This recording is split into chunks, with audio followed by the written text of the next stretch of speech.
How's it going, everybody? Welcome back to the channel. Martin with Lavoro, and this video review demonstration is going to be of this new Lamtto Sentinel monitoring camera. Now, Lamtto, I have done. I reviewed one of their dash cameras in the past, and it was a simple, easy to use front and rear, and that seemed to be pretty popular. I've reviewed a few other brands as well, but this one seems to be the one that people like. So. Glad to be here again. So this one actually looks really cool. I mean, look at that. That looks freaking sweet. So I'm gonna see how it goes in. Hopefully it doesn't require too much, and we'll see how that works out. First things first, I had to find a tool to get this thing open. It's got this little tiny Ryobi multi-tool. It's got a knife on it, so should get us in what we need. Perfect. Well, let's open it up and see what's inside anyways. So, looks like got that tab. Oh boy, how's this thing open? Box is open the weirdest ways. It's just a normal box, and I'm not used to seeing a box open normally these days. Okay, instruction manual. Here is the main unit. I'm assuming this must go... Oh, that's cool. So it's a front and rear in one. You don't have to run a wire to the back. Perfect. It's perfect. Just got to figure out how this goes on. I don't know if that goes in place of part of the housing of the mirror. I wouldn't think so. Then where's the mirror go? Well, we got instructions anyway, so let's figure it out. Let's see what we got inside here. More stuff. Look. Okay, put it out of the way. We've got a piece of paper that's glossy on one side.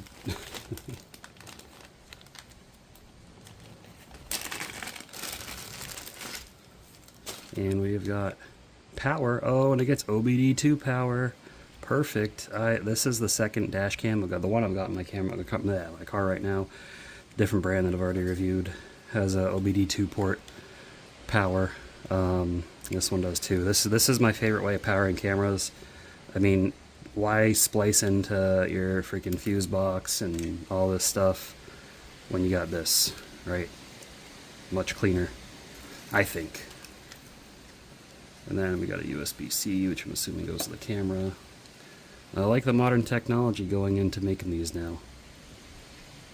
I've had dash cams in the past, before they became more of a mainstay, when they were still somewhat less common in the United States anyways.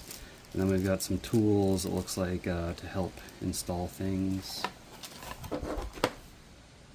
Okay, so it's just a piece of adhesive. You put a piece of adhesive up there and this hooks on and slides off. That's pretty cool.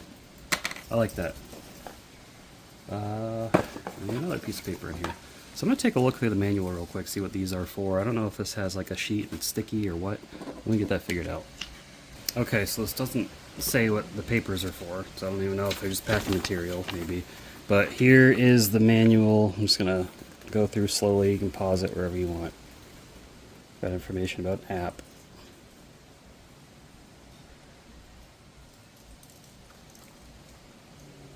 Okay. And the other side.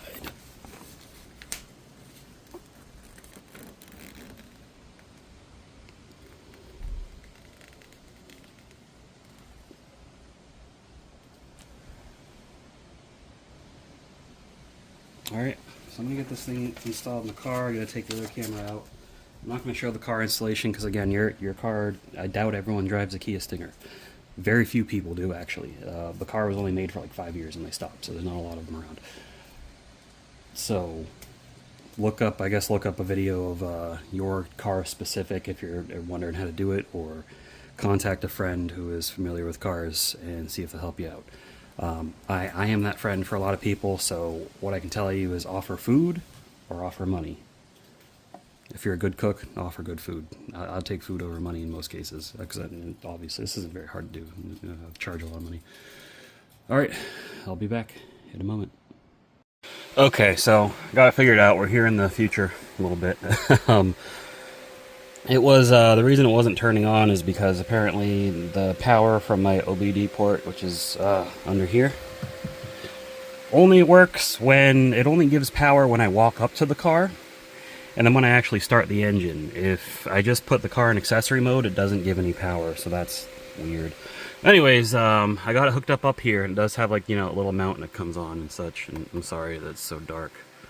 Let's see if I can fix the white balance a little bit. That's the best. Okay, I just decided to cut the video out on me. Once it connected to Android Auto, which is this thing down here, I'm gonna disconnect that. I don't need that right now. That's a different video. I've already posted that one. So I ran the wire, and it is just a USB-C cable. Now I gotta focus it again because my phone decided to stop recording.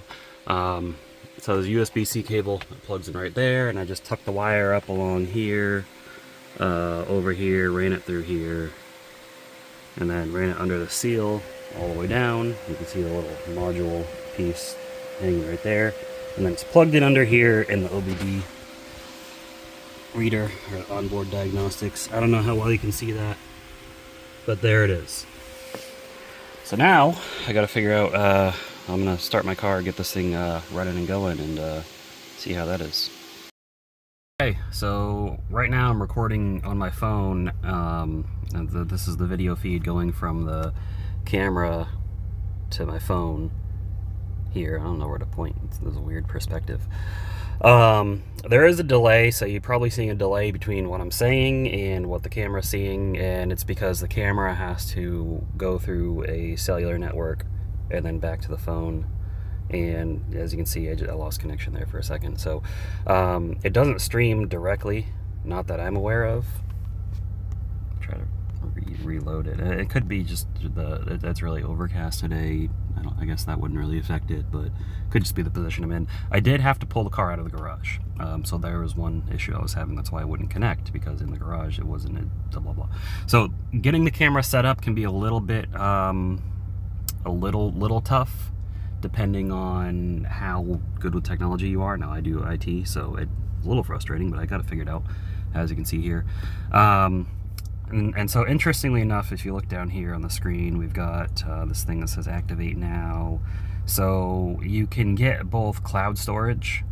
Basically cloud storage just means it's being stored, your data, your video feeds are stored on a server farm somewhere. And then you can also purchase a 4G data plan. Now I think they gave me about 1 month with this one. I don't know what they come with if you just purchase them. Again, this was sent to me.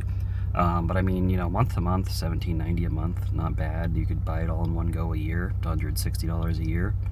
Not bad at all. I'm not going to activate that right now, but I just want to show you cloud. So it's just, I think this whole bottom section is just kind of an advertisement to activate that, so you can then get to your storage. But let's see, allow to access photos and videos on this device. I don't know. I'm gonna have to go through that another time. Let's see. Try it again. Yeah, that's not what we want. I'm gonna have to figure this out. Turn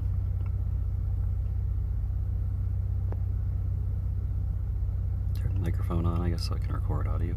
There's a lot of features of this. Now, the instruction manual goes over a lot of the details, but I do like this perspective. I don't, not necessarily, I mean, the last camera they have, they gave me a little camera to put in the rear, and I had to run the cord all the way around to get that rear camera and then connect it to the front. This one's just got that rear facing camera, and what I like is, like, I have a small back window, okay, whatever, big deal, but I can see out of my, my windows, so if there's anyone that comes up to the car, or a car that gets too close in the event of an accident,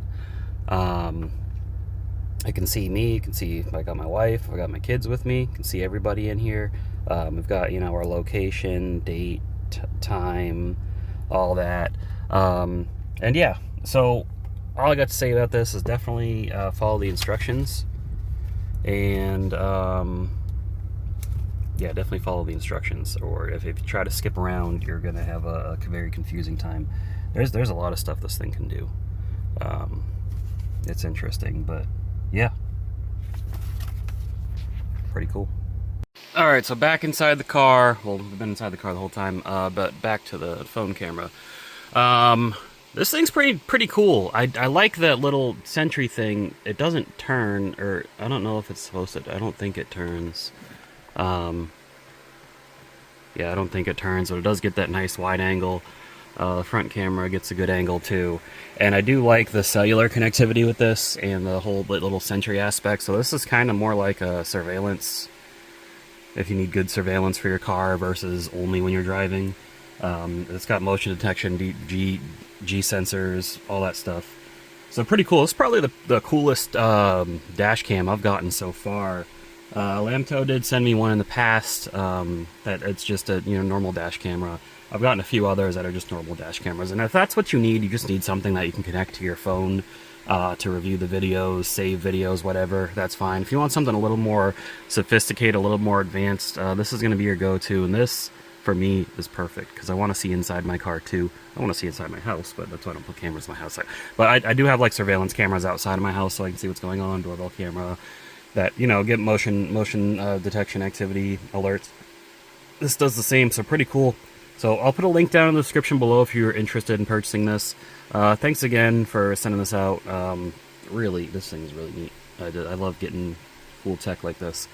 Yeah, stick around for more videos, guys. I'm always reviewing just random things that these companies reach out to about me.